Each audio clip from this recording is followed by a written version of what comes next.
अब तक की कहानी में हमने देखा कि येव के पेरेंट्स को पता चल जाता है कि उनकी बेटी एक अमीर सी ईओ से शादी कर रही है। जब ये उन्हें बताती है कि ये शादी सिर्फ नकली है तो उसके पेरेंट्स शॉक में रह जाते हैं और अब यहीं से ड्रामा और भी इंटरेस्टिंग होने वाला है। बाद में यान जियांग के क्लिनिक जाता है जहाँ थोड़ी देर बाद येव भी पहुँच जाती है। येव जियांग को हॉट पॉट खाने के लिए इन्वाइट करती है। जियांग कैजुअली पूछता है कि क्या यान भी साथ आएगा, लेकिन येव साफ कह देती है कि वो नहीं आना चाहता। रेस्टोरेंट में असल में यान चुपके से दोनों को देख रहा होता है। तभी ओनर अनाउंस करता है कि जो कपल्स हग या किस करेंगे उन्हें स्पेशल डिस्काउंट मिलेगा। जियांग मौका देखकर यो को हग करने की कोशिश करता है, लेकिन तभी अचानक यान सामने आ जाता है। यो उसे देखकर हैरान रह जाती है और फिर उसे भी साथ बैठने के लिए कहती है। बाद में यो देखती है कि यान उसके घर के बाहर खड़ा उसका इंतजार कर रहा है। यान उसे अंदर आने के लिए कहता है, लेकिन यो मना कर देती है और कोई बहाना बना देती है। यान फिर पूछता है कि उसे सब समझने में कितना वक्त लगेगा। यो मजाक में कहती है 2 साल, सिंस ही इज 29। तब यान उसे एक फ्लैश ड्राइव देता है और कहता है तुम्हारे पास 2 हफ्ते हैं, मेरे बारे में सब कुछ इसमें है। बाद में जब येव अपने पेरेंट्स के साथ होती है तब यान वहां आ जाता है। येव धीरे से उसे जाने के लिए कहती है, लेकिन यान वहीं रुकता है। उसके पेरेंट्स आते हैं और दोनों को साथ देखकर हैरान हो जाते हैं। यान उन्हें पोलाइटली मॉम और डैड कहकर ग्रीट करता है, जिससे वो काफी इम्प्रेस हो जाते हैं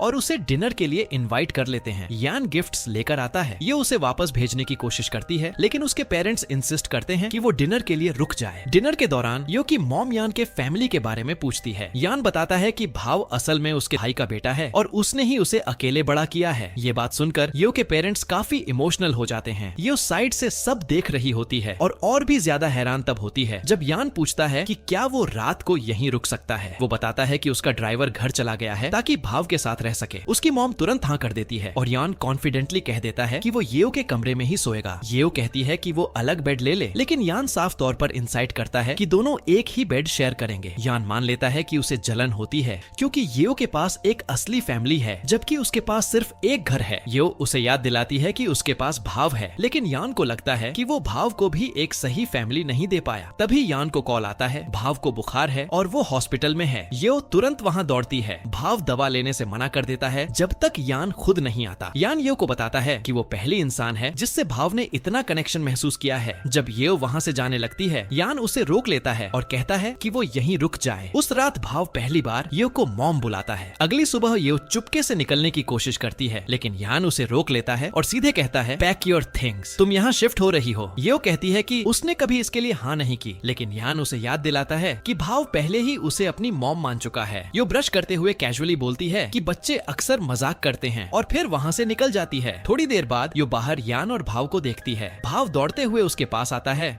और उसे मामा बुलाता है। यो प्यार से उसे चुप कराती है और यान को वार्निंग देती है कि लोग गलत समझ सकते हैं। यान आराम से कहता है कि टेंशन मत लो, जल्दी ही वो ऑफिशियली भाव की माँ बन जाएगी। फिर वो यो को अपना बनाया हुआ ब्रेकफास्ट ऑफर करता है और यो मान जाती है, लेकिन उसके बाद काम पर चली जाती है। यान बताता है कि उसे बिजनेस ट्रिप पर जाना है और तब तक यो को भाव का ध्यान रखना होगा। ये सुनकर यो अपसेट हो जाती है और कहती है कि वो अपने बीमार बेटे को काम के लिए छोड़कर जा रहा है। यान जवाब देता है, अभी भाव को तुम्हारी ज्यादा जरूरत है। बाद में भाव फिर से को मॉम बुलाता है, लेकिन यो उसे समझाती है कि हॉस्पिटल में ऐसा मत बोले। जब डॉक्टर बताते हैं कि भाव अब ठीक हो गया है तो यो उसकी फोटो यान को भेजती है, लेकिन जब भाव यो को आसपास नहीं देखता तो वो टैबलेट उठा लेता है ताकि उसे ट्रेस कर सके। तभी एक दूसरा बच्चा टैबलेट छीनने की कोशिश करता है और भाव गलती से उसे धक्का दे देता है। उस बच्चे की माँ भाव पर चिल्लाने लगती है, लेकिन तभी यो समय पर आकर सिचुएशन संभाल लेती है। यान अपनी ट्रिप से वापस आता है और देखता है कि यो भाव के पास ही सो रही है। वो उसे अपने कोट से ढकने की कोशिश करता है, लेकिन जैसे ही ये उठती है वो रुक जाता है। यो कहती है कि भाव अब ठीक है और वो अब जाना चाहती है। यान मान जाता है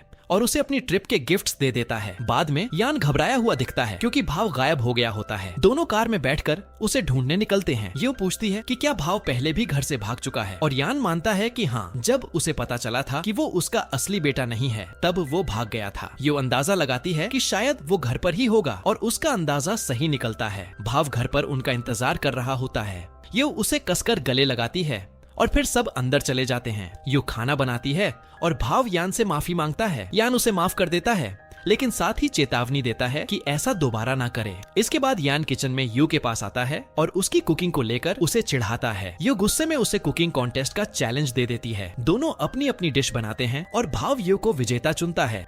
बाद में ड्राइव करते वक्त यान कहता है कि उसे पता है कि येओ ने डायमंड रिंग खो दी है। येओ घबरा जाती है और कहती है कि वो उसकी कीमत चुका देगी। तभी यान एक कॉन्ट्रैक्ट निकालता है और कहता है कि अगर वो उसकी पत्नी बनने के लिए तैयार हो जाए तो वो रिंग के पैसे नहीं लेगा। येओ हिचकिचाती है क्योंकि इसका मतलब है कि उसे एक असली पत्नी की तरह बिहेव करना पड़ेगा। लेकिन यान उसे यकीन दिलाता है कि कोई फिजिकल कांटेक्ट नहीं होगा और वो उसमें इंटरेस्टेड भी नहीं है। गुस्से और कंफ्यूजन में येओ आखिरकार साइन कर देती है। साइन करने के बाद यान कहता है कि वो उसे एक एम्प्लॉय की तरह ट्रीट करेगा और उसकी किसी भी गलती की कीमत 20 मिलियन येन होगी। ये सुनकर येओ शॉक हो जाती है और तब उसे पता चलता है कि ये शर्त पहले से ही कॉन्ट्रैक्ट में लिखी हुई थी। अगले दिन सेक्रेटरी येओ के पास आती है और बताती है कि यान ने उसका घर खरीद लिया है और अब उसे पेपर्स साइन करने होंगे। येओ साफ मना कर देती है। जैसे ही वो बाहर निकलती है उसका पैर फिसल जाता है और वो सीधे यान के पैरों के पास गिर जाती है। यान उसे उठाता है और कहता है, मैं नहीं चाहता था कि तुम्हारा बिखरा हुआ सामान मेरे घर में आए, इसीलिए मैंने तुम्हारा घर ही खरीद लिया। अगले दिन येओ शिफ्ट होकर यान के घर आ जाती है। यान उसे पूरे घर का टूर कराता है जिसमें भाव का कमरा भी शामिल होता है। वहाँ येओ को वही रूमाल और कद्दू दिखते हैं जो उसने पहले भाव को दिए थे। फिर यान उसे एक अलग बेडरूम भी दिखाता है और साफ कहता है कि वो दोनों असली कपल नहीं हैं। किचन में अचानक येओ पीछे से यान को हक कर लेती है जिससे यान चौंक जाता है। वो पूछता है कि ये क्या कर रही है तो येओ कहती है कि भाव के सामने उन्हें ऐसा दिखाना पड़ेगा कि वो एक दूसरे से प्यार करते हैं। जब भाव सामने होता है तो दोनों वही एक्ट जारी रखते हैं और भाव भी उनकी नजदीकियों को नोटिस करने लगता है। बाद में यान येओ को डांटता है क्योंकि उसने बाथरूम ठीक से साफ नहीं किया होता। यान बहुत ज्यादा पिकी होता है। इसके बावजूद ये छुपकर भाव के लिए खाना बनाती है और दोनों साथ में मजे से खाते हैं। तभी यान आ जाता है और उसे खाने की खुशबू आ जाती है। ये जल्दी से उसका ध्यान भटका देती है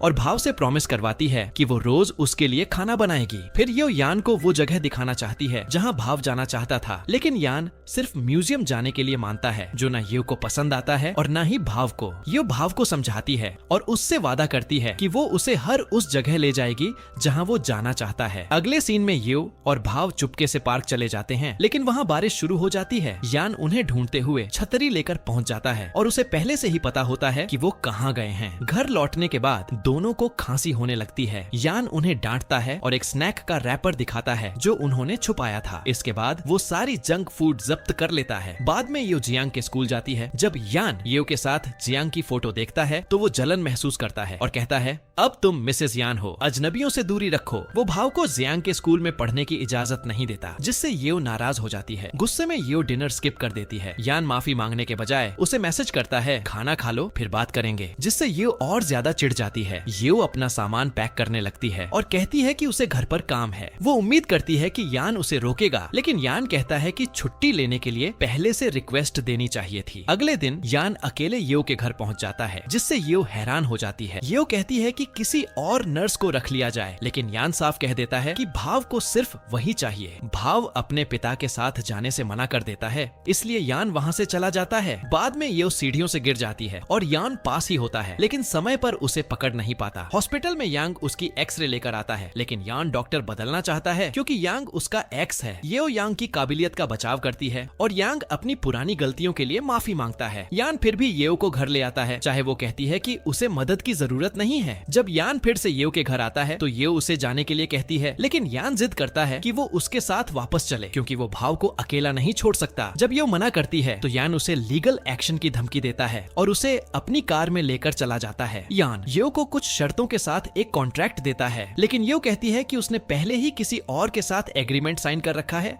और जैसे ही वो पूरी तरह ठीक हो जाएगी वो यहाँ से चली जाएगी। वो ये भी कहती है कि उसका यहाँ रहना इस बात पर डिपेंड करता है कि यान उसके साथ कैसा बर्ताव करता है और उसके जाने के बाद यान क्या करेगा। यान के पास कोई और ऑप्शन नहीं होता, इसलिए वो मान जाता है। इसके बाद ये उसे कहती है कि वो उसे उसके कमरे तक छोड़ दे। यान इलेक्ट्रिक व्हील चेयर खरीदने का ऑफर करता है, लेकिन ये मना कर देती है। बाद में ये उसे सुपरमार्केट बुलाती है, जहाँ यान उसकी वजह से अपनी एक जरूरी मीटिंग तक छोड़ देता है। ये सिर्फ अपनी पसंद की चीजें उठाती है और यान चुपचाप उसके पीछे पीछे चलता रहता है। उसी रात डिनर के दौरान यान उससे स्पाइसी खाना न खाने के लिए कहता है, जिससे ये चिढ़ जाती है। चलते चलते ये एक ड्रॉअर देखती है जिसमें लड़कियों की पीठ की तस्वीरें होती हैं, जो उसे थोड़ा शक में डाल देती हैं। बाथरूम में ये अपने बाल धोने में परेशानी महसूस करती है तो यान उसकी मदद करता है। बाद में यान एक स्केच देखता है एक लड़की का जिसे उसने अपने सपने में देखा था, वही लड़की जिसे वो लंबे समय से ढूंढ रहा है। इसके बाद जब यान स्विमिंग कर रहा होता है, ये छुपकर उसकी फोटो खींचने लगती है। पकड़े जाने पर वो मजाक में कहती है कि वो ये तस्वीरें दूसरी लड़कियों को भेज देगी। यान तुरंत फोटो डिलीट कर देता है और इस खींचतान में येओ उसके ऊपर गिर जाती है। फिर येओ यान के पास एक लड़की की फोटो देखती है और सोचने लगती है कि क्या वो उसकी गर्लफ्रेंड है। यान थोड़ा बीमार महसूस करता है और येओ उसकी देखभाल एक पत्नी की तरह करती है। तभी ये पता चलता है कि येओ का पैर पहले ही ठीक हो चुका था, लेकिन वो यान के सामने अब तक एक्टिंग कर रही थी। अपनी दोस्त से बात करते हुए येओ गलती से यान को ही वॉइस मैसेज भेज देती है। यान उसे इस बारे में फेस करता है, लेकिन येओ सोने का नाटक करती है। यान कहता है कि उसने उस फोटो को गलत समझा, लेकिन येओ जवाब देती है कि वो सिर्फ उसका अतीत समझना चाहती है ताकि भाव की बेहतर मदद कर सके। यान उसे याद दिलाता है कि उसे सिर्फ भाव के इलाज पर ध्यान देना चाहिए। अगले दिन येओ बताती है कि जियांग के स्कूल में एक इवेंट है जो भाव को दोस्त बनाने में मदद करेगा। यान मान जाता है। स्कूल में जियांग और येओ यान को बेसबॉल खेलने के लिए उकसाते हैं। यान एक शर्त रखता है, अगर वो हार गया तो भाव को जियांग के स्कूल में जाने देगा और अगर जीत गया तो नहीं। पहले वो जियांग के साथ टाई करता है, फिर येओ के साथ खेलता है और जानबूझकर भाव की खुशी के लिए हार जाता है। बाद में येओ भाव को स्कूल के लिए तैयार होने में मदद करती है और उसे नए माहौल में ढलने के लिए मोटिवेट करती है। अगले दिन वो दोनों भाव को स्कूल छोड़ने जाते हैं। वहाँ दूसरे पेरेंट्स को किस करते देखकर भाव येओ को किस करता है और येओ भी यान को एक नकली किस दे देती है। यान इस पर चिढ़ जाता है और वहाँ से चला जाता है। जियांग, येओ और भाव को स्कूल के अंदर बुलाता है, जबकि यान कार में बैठकर सब देखता रहता है। फिर वो अपनी सेक्रेटरी को कहता है कि अगली मीटिंग स्कूल के पास वाले रेस्टोरेंट में रखी जाए। मीटिंग के दौरान भी यान का ध्यान बार बार येओ पर ही जाता रहता है और वो ठीक से फोकस नहीं कर पाता। येओ को जियांग के साथ देखकर यान उसे तुरंत घर वापस बुला लेता है। येओ जल्दी से पहुंचती है और देखती है कि यान भूखा बैठा है। चिढ़कर वो उसके लिए नूडल्स बनाती है और कहती है कि बिना चॉपस्टिक्स के ही खाओ। जैसे ही वो चॉपस्टिक्स देने के लिए आगे बढ़ती है, यान उसके करीब झुका है। ऐसा लगता है जैसे दोनों किस करने वाले हों, लेकिन तभी उसकी आंटी अंदर आ जाती है। यान तुरंत येओ को अपनी पत्नी के तौर पर इंट्रोड्यूस कर देता है। बाद में आंटी भाव से मिलने जाती है और उससे पूछती है कि क्या वो उसके लिए एक माँ ढूंढे। भाव लिखकर जवाब देता है, मैंने पहले ही ढूंढ ली है। डिनर के दौरान आंटी जल्दी ही निकल जाती है और साफ दिखता है कि वो येओ से खास इम्प्रेस नहीं हुई। कार में बैठकर वो किसी से बात करती है और कहती है कि ये शादी नकली है, लेकिन यान अब सच में येओ के लिए फीलिंग्स रखने लगा है। सामने वाला व्यक्ति लिन के बारे में पूछता है तो आंटी कहती है कि फिर भी यान आखिर में उसी से शादी करेगा। अगले सीन में आंटी कंपनी की आने वाली एनिवर्सरी की बात करती है और याद दिलाती है कि यान ने इतने साल अकेले ये दिन मनाया है। इस बार यान कॉन्फिडेंट होकर कहता है, इस बार मेरी पत्नी मेरे साथ होगी। यान येओ से कहता है कि वो उसके साथ कंपनी की एनिवर्सरी में चले, लेकिन येओ मना कर देती है। यान जिद करता है और कहता है कि लोग, खासकर उसकी आंटी, उनके रिश्ते पर शक करेंगे। तैयारी के लिए यान कई टीचर्स हायर करता है जो सिर्फ 7 दिनों में येओ को डांस सिखाएं। ये ट्रेनिंग इतनी ज्यादा होती है कि येओ पूरी तरह थक जाती है, इसलिए यान उसके लिए हेल्दी खाना लाता है जिसे येओ पसंद नहीं करती, लेकिन मजबूरी में खा लेती है। बाद में यान को कॉल आता है कि एक्सीडेंट वाला ड्राइवर मिल गया है। वो तुरंत ऑफिस के लिए निकल जाता है। येओ को जिज्ञासा होती है तो वो भी उसके ऑफिस जाती है और ड्राइवर की फोटो देखती है। एक कर्मचारी बताता है कि वो आदमी पहले यान के परिवार के लिए काम करता था और एक्सीडेंट के बाद गायब हो गया था। येओ अपनी ट्रेनिंग कैंसिल कर देती है ताकि इस केस के बारे में और पता लगा सके। यान उस ड्राइवर को ट्रेस कर लेता है, लेकिन वो फिर से भाग निकलता है, जिससे यान काफी फ्रस्ट्रेट हो जाता है। येओ अपनी दोस्त से मिलने जाती है, लेकिन जब उसे आसपास यान दिखाई देता है तो वो छुप जाती है। वहीं दूसरी तरफ गुआन यान को समझाने की कोशिश करता है, क्योंकि वो जानता है कि ड्राइवर की वजह से यान परेशान है। जब यान वहाँ से जाने लगता है तो वो येओ को देख लेता है और उसे अंदर आने के लिए कहता है। वो पूछता है कि वो ट्रेनिंग क्यों नहीं कर रही। येओ कहती है कि उसके टीचर्स ज्यादा मददगार नहीं थे, इसलिए वो अपनी दोस्त के पास आ गई। तभी उसकी दोस्त आ जाती है और कहती है कि वो लोग हॉट पॉट खाने वाले हैं। यान इस बात पर उसे डांटता है, लेकिन ये उसे याद दिलाती है कि वो यहाँ सिर्फ भाव के लिए है। ये सुनकर यान को बुरा लगता है और वो वहाँ से चला जाता है। बाद में गुआन येओ को बताता है कि उस दिन जब यान हॉस्पिटल जा रहा था तभी उसका एक्सीडेंट हुआ था और वो 1 महीने तक कोमा में था। ये सुनकर येओ को बहुत गिल्ट महसूस होता है और उसका खाने का मन भी खत्म हो जाता है। शाम को येओ सुन लेती है कि यान की आंटी उस पर दबाव डाल रही है कि वो एनिवर्सरी पर अच्छा परफॉर्म करे। येओ माफी मांगती है और लगातार प्रैक्टिस करती रहती है जब तक यान खुद आकर उसकी मदद नहीं करता और उसकी परफॉर्मेंस बेहतर नहीं बना देता। एनिवर्सरी के दिन यान और येओ साथ में एंट्री लेते हैं और परफॉर्म करते हैं।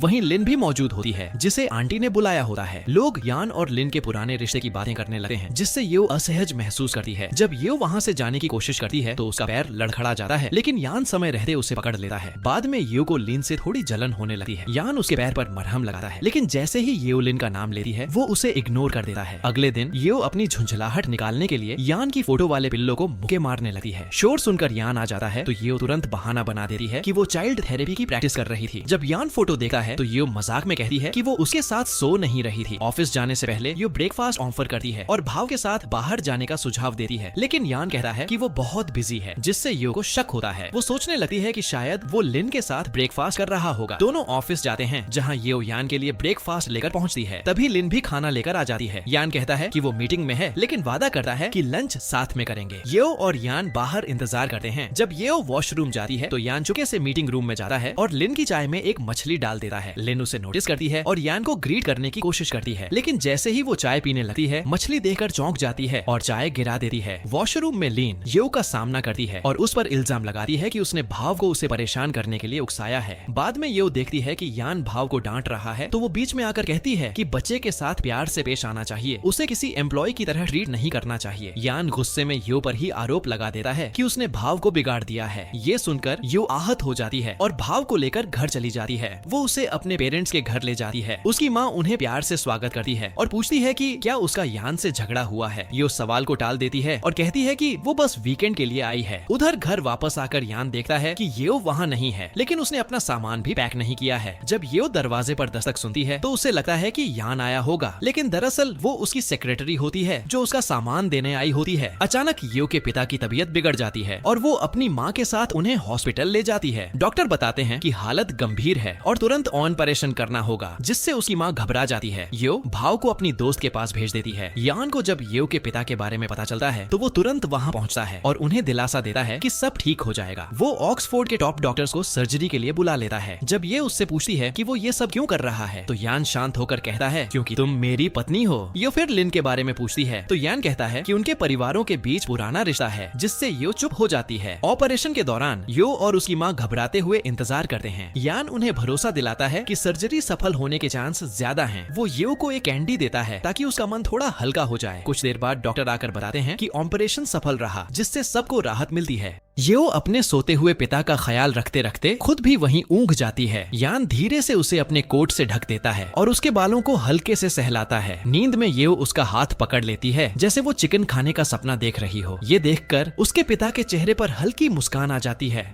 जब येओ उठती है और सामने यान को देखती है तो वो तुरंत खुद को संभाल लेती है। बाद में येओ गुआन से यान के घर में अलग अलग लड़कियों की तस्वीरों के बारे में पूछती है। गुआन बताता है कि यान ने एक रहस्यमयी लड़की का सपना देखा था, इसलिए उसने वो तस्वीरें रखी थी। हालांकि उसे खुद भी लगता है कि शायद वो लड़की असल में मौजूद ही नहीं है। ये सुनकर येओ हैरान रह जाती है। जल्द ही येओ के पिता को अस्पताल से छुट्टी मिल जाती है और सब लोग साथ में डिनर करते हैं। भाव अपने दादा को ग्रैंडपा कहकर बुलाता है, जिससे सब चौंक जाते हैं। यान चाहता है कि वो उसे डैडी कहे, लेकिन भाव मना कर देता है, जिससे यान को थोड़ा बुरा लगता है। यो की माँ उसे समझाती है कि धीरे धीरे सब ठीक हो जाएगा। बाद में यान को लिन का कॉल आता है कि वो होटल में मिले। यो ये सुन लेती है और समझती है कि वो डेट पर जा रहा है। अपनी दोस्त की मदद से यो तैयार होकर उसी होटल पहुँच जाती है। लिफ्ट में उसे लगता है कि एक आदमी उसकी चोरी छुपे फोटो ले रहा है, तो वो उसका कॉलर पकड़ लेती है। जैसे ही लिफ्ट के दरवाजे खुलते हैं, यान और लिन सामने खड़े होते हैं। यान उसे छोड़ने के लिए कहता है। बाद में पता चलता है कि वो आदमी असल में मिस्टर CIA है, जो उनका बिजनेस पार्टनर है। वो आदमी मीटिंग कैंसिल कर देता है और लिन येओ को डांटती है। लिन ये भी बता देती है कि उसकी यान से सगाई हो चुकी है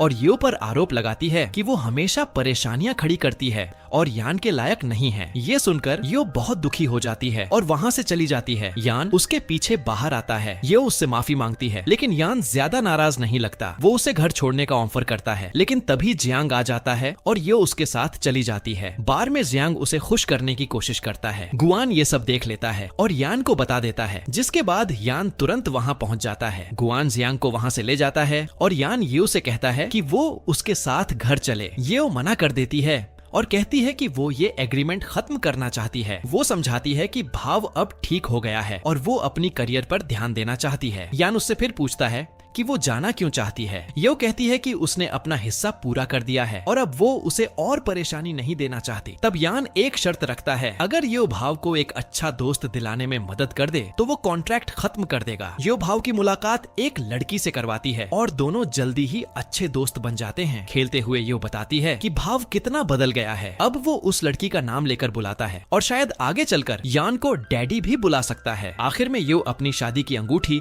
यान को वापस कर देती है और कहती कहती है कि वो 5 दिन बाद भाव की स्कूल मीटिंग अटेंड करेगी। उसके बाद कॉन्ट्रैक्ट खत्म हो जाना चाहिए और ये एपिसोड यहीं खत्म हो जाता है। लेकिन असली ट्विस्ट अभी बाकी है। लास्ट पार्ट में पता चलेगा कि क्या ये हमेशा के लिए इस रिलेशनशिप को खत्म कर देगी या फिर हमारा हीरो अपने सच्चे प्यार से उसका दिल जीत लेगा। क्या फेक रिलेशनशिप सच में रियल लव में बदल जाएगा? ये सब देखने को मिलेगा लास्ट पार्ट में, जो बहुत जल्द आने वाला है। इसलिए चैनल को सब्सक्राइब कर लें। मिलते हैं नेक्स्ट वीडियो में।